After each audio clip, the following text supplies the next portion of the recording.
Hey team, welcome back to our channel. If you're new, I'm Sid. And I am Macky, and on this channel we are sharing the mountain bike race experience with you. And today we are doing another commentary video. We're pretty excited about this. I think it's gonna be a little bit of a different kind of race experience and should be fun. I know you guys are probably wondering why Macky's arm is in a sling. If you missed it, we had a post on our community tab on YouTube last week. That's why we didn't do any videos last week. He had a pretty bad crash. Extremely bad crash. Very lucky that he is as okay as he is. Separated shoulder. I did knock myself out. One of the next couple of videos will be about that crash. So we aren't going to go into the details now. Suffice it to say, we took some time away from screens because of the concussion screen thing. But overall, I'm doing pretty well, despite my arm being in a sling and not being able to ride my bicycle. We'll be back on Friday with the next installment of our Epic Ride series. Make sure you're subscribed. It's gonna be a really good one. It's about my parents both racing the Epic Rides event, and they're in their 60s, super inspirational, so you don't want to miss that one. Hit that subscribe button. I want to say a huge thank you to everybody for all of the comments, especially on Patreon. We've been doing more regular real-time updates on Patreon of kind of the status and as I have different appointments and figure out whether or not I need surgery. And everybody has been amazingly supportive on Patreon. So huge thank you to everybody there for helping us make this happen and just making it a little bit less stressful. And just to everybody for all the comments on Instagram and YouTube community tab and everything. It's really awesome to feel like you guys have our backs and you are here with us for this journey, which sometimes looks like this. And sometimes looks like this, which we're about to watch, which is a lot more fun. A lot more fun. Should we jump into it? Let's do it. All right, let's go.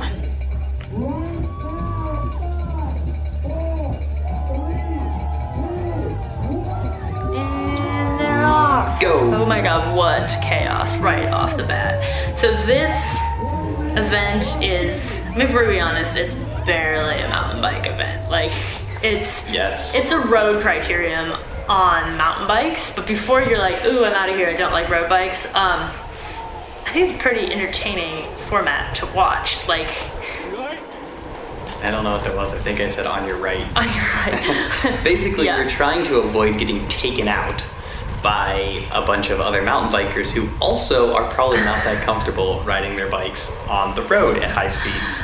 You were like tucked right now. Oh yeah. Yeah, so basically, for those of you who aren't familiar with road racing at all, a criterium is a very fast lap race. As you can see, everyone here is just sprinting out of every single corner. That was a good pass. You got like two dudes there. Yeah, so the format is, it's 20 minutes and then 3 laps. And so it depends how fast everybody is doing the first laps, how many laps we do in that 20 minutes.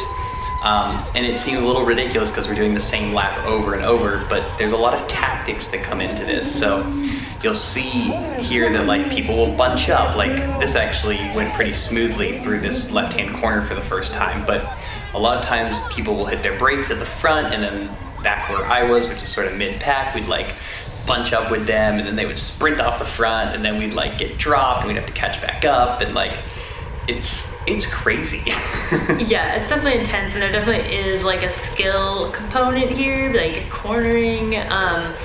Sometimes they've had some pretty bad crashes in these Epic Rides criteriums. Like you have to be on your game at every minute because they're going fast. Like what was your average speed? Yeah, we averaged 26 miles an hour. Yeah, so just under 26 downhill miles an section hour. was probably they're going like 32. Yeah, easily so over there's 30. Scott, the countryman. Mackie's making the pass. Yeah. Making the pass. So basically the high stress element of this kind of racing is that you can get pulled. If you fall off the front pack, they will not let you continue. So the primary goal, especially if you're where Macky is here, like he's right on the back of that first pack. And so for him, it's super important to not let that split up at all. You can actually see the guy in front of me, there's like a gap creating, like happening there. That is not which good. he was able to to make up time by hitting that corner it's getting well. bigger there too again. Like, Yeah, and so that's what I had to be really careful about is like if I got behind a guy like this guy, if you see he's got wide tires. So the fat tire crit, the rule was you had to run at least 1.5-inch tires or 40 or what was it 40C? Yeah, 40C in road sizing. It's 1.5-inch. So it's not that fat. Not very It's just fat compared to a road tire. It's like this. Basically. And there were some guys who were on actual fat tires, like this guy right ahead of me. Yeah, you must have gotten around him because I feel like I remember seeing him getting pulled later. Yeah, well, that's the thing is like it's harder to carry speed. Macky moves. When you have. Oh God, he snuck in on you there. Yeah, he snuck in on me. Sneaky. Yeah, there's so many tactics that go into a race like this. You might think like, oh, it'd be boring to ride in circles on pavement for 20 minutes. I don't think boring is the right word. No, it was not boring. Maybe like physically exhausting. Crushing. Yes, that it was. Maybe horrible, but not boring. There's boring. a lot going on. Like these guys are all like thinking. Like it's a very mental kind of race. It looks like a lot of fun to me actually. I think like even though that was me, you could That hear was me. Sid. That was Sid cheering. Go Macky, go Macky. It's like you hear my dad. That was Jim in the orange. Yeah, He's he really can't easy film to and see. cheer at the same time. So there you heard him there. Yeah, you heard him afterwards. So this looks like the worst part. It looks like you come into that corner and then everyone just like sprints like a maniac after like going slow through the corner, like bunch up and then sprint. You blowing your nose? Yes, not rockets. Gross.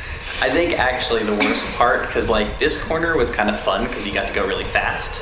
Yeah. But then you had to go up the hill, and then that next left-hand corner, that's where people were sprinting. This It was is like getting really crowded and like people are making moves. Someone else is saying go Macky, I think. I know, somebody who I didn't know who it was. So right here, if that was go you, around. leave us a comment. Yeah. We'll send you some stickers. And then here, you're sprinting and it's slightly uphill. There are a couple and dudes like here. you're This is trying to not get in the group that's gonna get like dropped wow, off you just the back. made so many. How'd you just pass like 6 guys there? You hadn't passed. Well, I think they bunched up and then I like went along the side and then they all ended up getting dropped or like pulled behind me pretty much. They started pulling people really fast. Like really we're on fast. lap Like here's me 4 again. or 5. Oop, there I am. Oh, that was me. Yeah, I could hear you. I think we're probably on lap 5 now, something like that. This is Tom And Sampson. You're they behind Tom already Sampson. started pulling people. Yeah. Like they started pulling people on lap 3 or something. I think that's what. It was really early. Yeah, it was lap 2 or 3 because this was a really short course, so it was like a minute and a half maybe for a lap. So if someone's falling behind, as soon as you fall off of that pack, you lose that draft advantage. You can actually see the guys way up at the front there, and like they're you're so strung out. It's so strung Like out. So what's the difference here? Like 10, 20 seconds from me to like the front guys or like the very first guys at it's least. just a super critical. Ooh, Tom's on move. But like, okay, so 10 seconds. Go with them, if Macky, the go with whole the thing front. is only 60 seconds to do a lap. That's why if like people were 10 seconds behind me, well, they're a third of the way behind the lap. So that's why they were pulling people so fast because it was such a short lap. And Tom just passed like 6 people there. That's pretty good. Oh, who's this guy sneaking on No, your right? it's all right. He's got wide tires. Yeah, wide tires too. That's pretty impressive for like the people that are. Oops, not rocking. Uh-oh. Way slowing down for this Yeah, so corner. then bunching up and then spreading out and then bunching up. It was really kind of frustrating. Yeah, I think it was like around here that I started to get kind of worried about you because like there was a gap forming, like maybe like 10 people in front of you, and I was like, oh, this is a preem lap. So that's the other thing they do, and it's kind of hard to tell from this perspective because Macky was that like 10-15 seconds back, but they do what they call a preem lap, which means if you're the first person across on that lap, the race isn't over, but there is a prize. And I think it was like $200 to win a preem lap. So obviously, I'm guessing this might have been one of them because like it got strung out, and you can see Macky got dropped a little bit there, but the advantage of being dropped a little bit was that you could not slow down as much in the corner. Yeah, I actually started like purposely slowing down before that corner because I found if I had a gap, I could then not use my brakes, carry more speed, catch back up, and have done less work than the guys ahead of me. So here, I could tell, like, I'm getting tired. You can hear me panting. Yeah.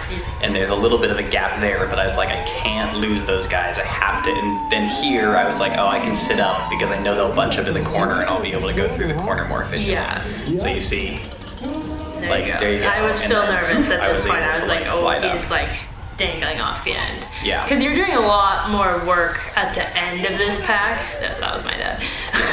At the end of a pack like this, you're like working so hard to just stay on there that it's like so much harder than the guys who are sitting in the middle. Yeah. It's like you're in a kind of a bad position at this I'm point, in a terrible spot. Yeah. If I had been like 20 guys up or something, which would have been put me in the like top 15, top 20 at this point, I would have been in a much better position.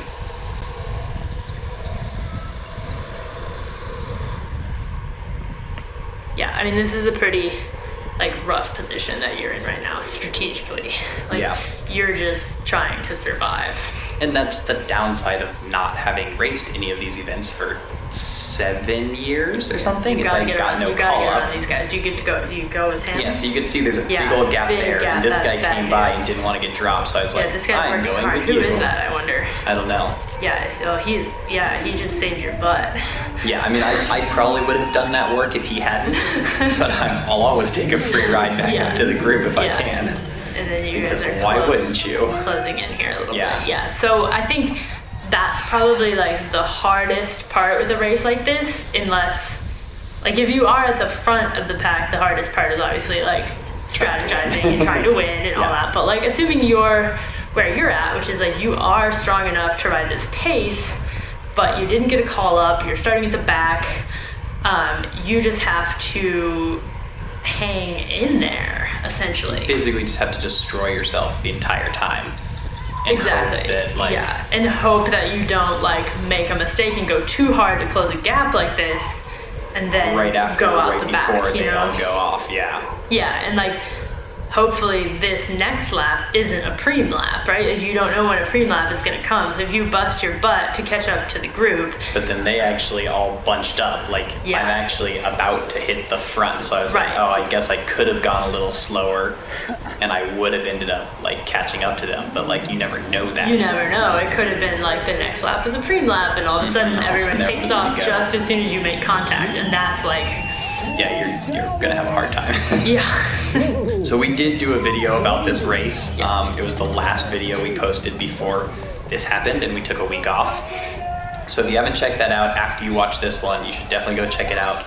We'll put a card up in the corner. That video is a little bit more of a vlog, a little bit less about the racing strategy and more just about the event in general. It's a super cool event. I think really cool event. You know, I know a lot of mountain bikers are gonna watch this and be like, oh, it's lame, it's on pavement, but you know, it was pretty cool. I wasn't racing. I got to watch like some of the guys in this field are some of the best mountain bikers on the planet. Like there Olympians, are world champions, national champions, like Jeff Kabush is like a 5-time Olympian, like really incredible athletes. And the reality is mountain biking isn't a great spectator sport, especially like the endurance side of things. So I think it's super cool that Epic Rides does these events. Like, is it mountain biking? No, but you know, the whole town gets to get out there and cheer people on, and like it's a spectacle and it's fun to see, and it looks like it's pretty fun to do, honestly, too. Like racing is just fun. Like, it doesn't really matter what kind of racing you're doing. I mean, it's a little silly. It's definitely silly. Oh, it's totally silly. But like, look at how many people are out here. Like, that's a lot of spectators. Yeah. And how many people get the opportunity to race with those kind of crowds? You know, that's just not something we as mountain bikers get very often. Like maybe a little bit for like EWS that we've done. We've had that, but that's the only time we've had that at all. Yeah. There was Jim again. That's my dad. He's really good at cheering. Oh, this guy's on the move. Is that Jimmy? No, Jimmy doesn't have a bike. Yeah, so it was fun coming back to an event like this because I ended up racing against a lot of guys who I knew and raced cross country against 7+ years ago. You're dating yourself. Yeah. And I haven't I've sort of kept tabs on them to like see how they're doing and stuff, but I haven't really raced with these guys for a long time. So it was fun to come back out here and just see like where am I? What do I need to work on? And obviously these are the kind of things I need to work on, and just cross-country fitness in general. Yeah. Well, okay, Macky's being humble, but honestly, like, considering the training we did this year, that he was able to jump in here and hold this pace for this amount of time is pretty impressive. This field, there were no slackers in this field. No. Actually, there were one or two, and they got pulled on the second lap. on the second lap, yeah. Like the poor guy in the single speed. Yeah. It was a buddy of ours, actually. Single speed, not good right. for Criterium racing. No. Yeah, when your average speed is almost 26 miles an hour. Yeah, don't ride a single speed. If you're going to be on a single speed, it better be really hard gearing. Yeah, I feel like we could replace that, like, you know, bringing a gun to a knife fight with, like, bringing a single speed to a Criterium. I like that. Except it's the other way. It's a knife to a gunfight would be bringing. Is that not what I said? No, you said a gun to a knife fight. Don't listen to me. I think like a couple of seconds ago, you hear me yelling at you. I think this is one of the laps where I started to get super nervous because you were like, I think you were intentionally letting gaps, but it like really looked like you were just like falling off the back end. And I kept being amazed. Like every time you come around, he's like, he's still there. He's still hanging in. Oh, he is. Look at the paint job on that bike was cool. I missed it. It was like zebra print logo or something. Huh. So what's going through your head at this point? You're like 10-ish minutes in. Yeah, I don't think there was a whole lot going, like, this was the point, I think around this lap, or like maybe a lap before this, I had like glanced behind me and realized that pretty much everyone behind me was gone. Yeah, it's no one. And then a couple laps later, I did the same thing and was like, oh man. Sorry. That's what happens when you're injured. You want to sleep a lot. But yeah, I kept looking behind me and being like, wow, everybody is gone, which means I am at the back, which means I cannot let a gap form, because if a gap forms, I'm going to get pulled because I'm the next person. And so I was just trying really hard to like keep contact and like, you know, I'm still with that group. I am solidly with that group. It just turns out that there aren't a lot of people behind me who are also with that group. I was by myself with that group at the back. You made a good move there though. You got around 3 or 4 different people. Yeah. So the other thing that I feel like that I regretted a little bit was I ended up, Sid and I swapped bikes right before this. I had to get on her bike and we swapped the seat post and we swapped the handlebars and all that kind of stuff.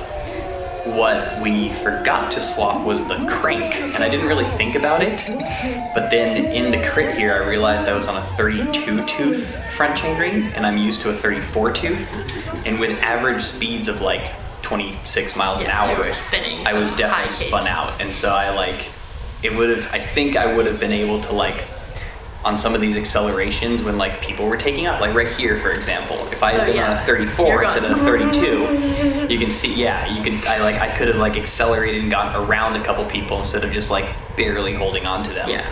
But you did, so anything you ran on your bike for this race, you had to run on Sunday, 2 days later, for the 50 mile cross country, except for tires. Yeah. They make an exception for tires. Yeah, the tires, putting on skinny tires was the one thing they allowed people to do. Skinny tires. Yeah, yes. We had somebody make fun of us for calling them skinny tires. I'm sorry, they're really skinny. But not compared to road tires. They look very skinny on a mountain bike though. They look very skinny on a mountain bike. Yeah. They are skinny mountain bike tires. This guy has a strong sock game.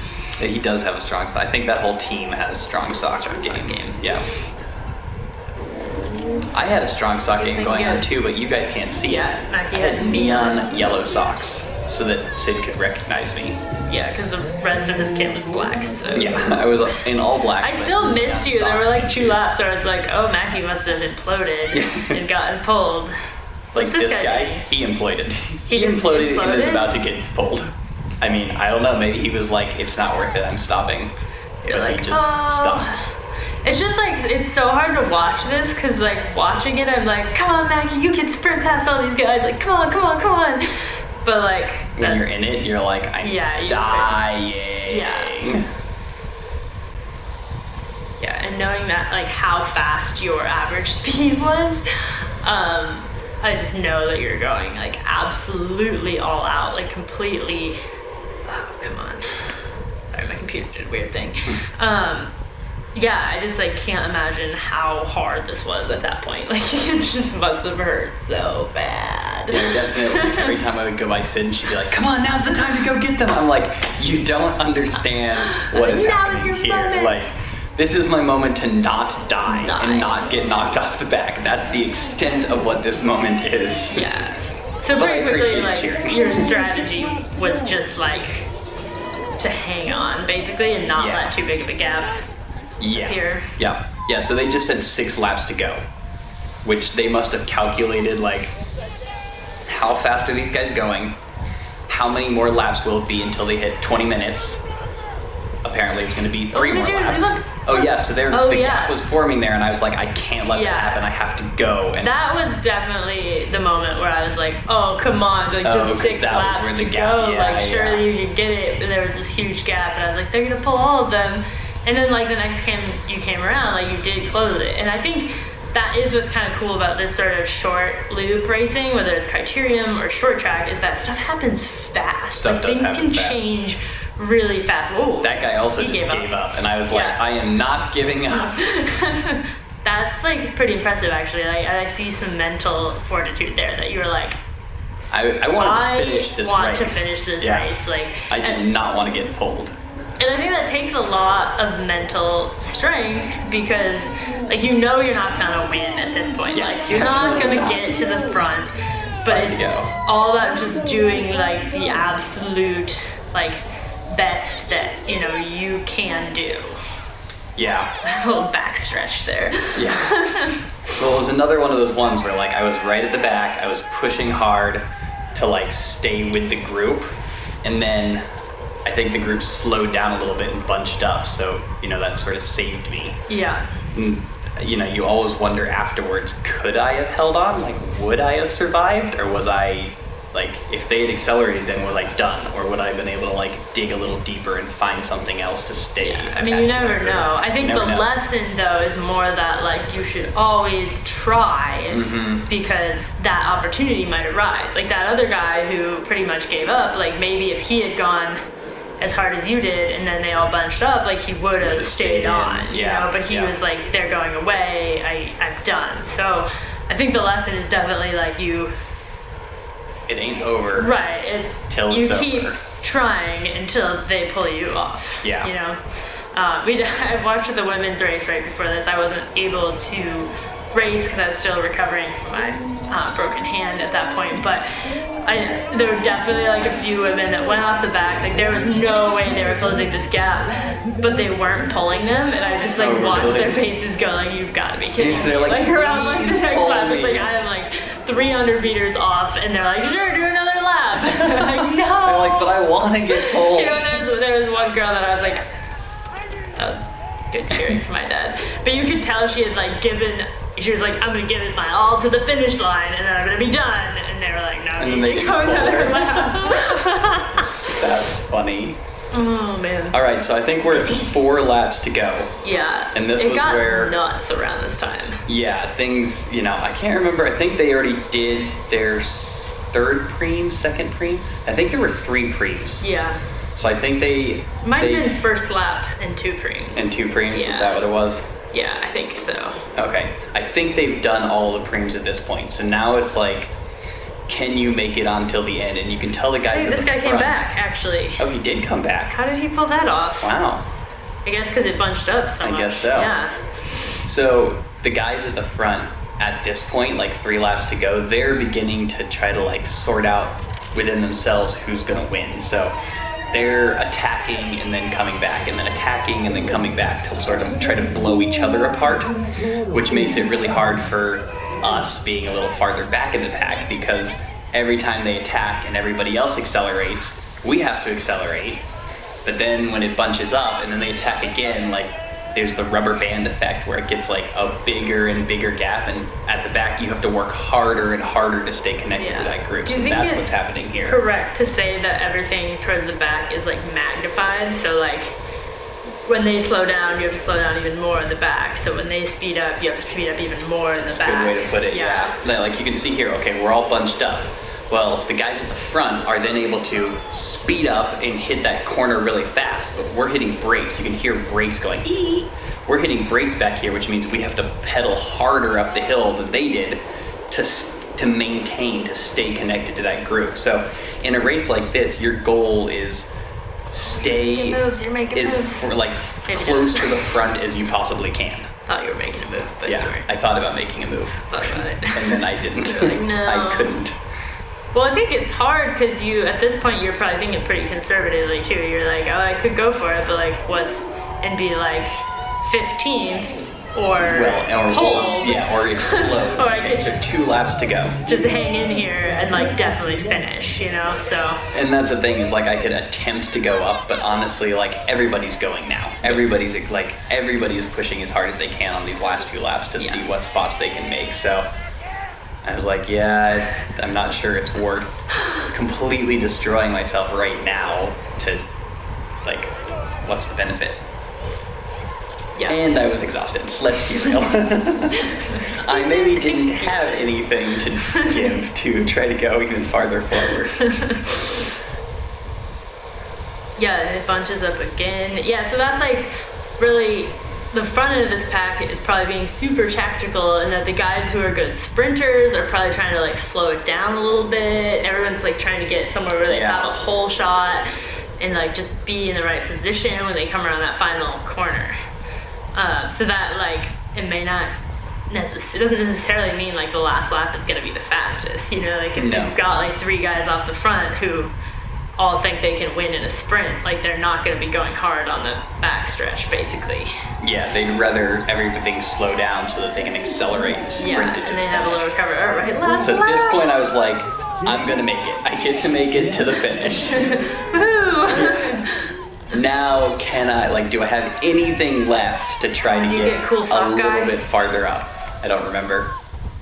I didn't notice his cool socks at the time, I admit. If you guys are noticing, This guy was like, okay, I made it to the last lap. I think that was a Tristan Ewell. Yeah. He's probably saving his legs. I suspect so. But for me, I'm like, whatever. At this point, I've already blown up my legs. Like one lap going hard is not going to make any difference. If you guys are noticing the footage is a little blurry, that's because it was actually quite dark by the end of this race. The GoPro is doing really incredible job of making it look light, but it was actually like solidly twilight. I think you started at 6:30, right? Yeah. So this is like 7 p.m. In October. But that's why everything's like kind of looks a little this is blurrier. Pretty difficult to watch this last lap. But all right, so this was I was like, this last all right, I got to get as many people as I can on this straight away to the finish. So I got that guy. Who was that? I don't know. Is he even racing? He was just I got these 2 guys. And this is my buddy Jimmy. Jimmy's like, no way, Macky. Jimmy was right at the end, and I was like, oh, dang it, I really wanted to get Jimmy.